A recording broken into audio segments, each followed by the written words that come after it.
მსოფლიოს რამდენიმე ქვეყანაში 2026 წლის დადგომა უკვე იზეიმეს. ავსტრალიაში, სიდნეიში ახალ წელს ტრადიციულად გრანდიოზული ფოიერვერკების შოუს ფონზე შეხვდნენ.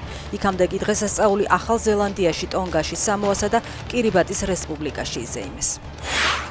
ცხინვალში დაკავებული აქტივისტი თამარ მეარაყიშვილი თავისუფალია და თბილისის მიერ კონტროლირებად ტერიტორიაზე იმყოფება.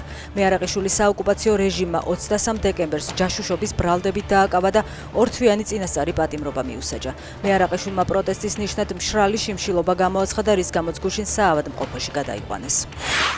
4 ოქტომბრის საქმეზე დაკავებულ ევა შაშიაშვილს პატიმრობა 5,000 ლარიანი არასაპატიმრო გირაოთი შეეცვალა. შაშიაშვილს შეზღუდული შესაძლებლობების მქონე შვილი ყავს და ის მისი ერთადერთი მომვლელია. გირაოს თანხა საზოგადოებამ დაახლოებით 1 საათში შეაგროვა.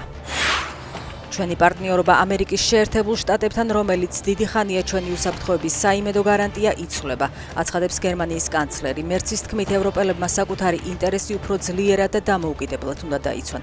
მერცი რუსულ საფრთხეებზე საუბრისას ამბობს, რომ უკრაინაში მიმდინარე ომი არ არის შორეული ომი, რომელიც გერმანიისთვის უმნიშვნელოა.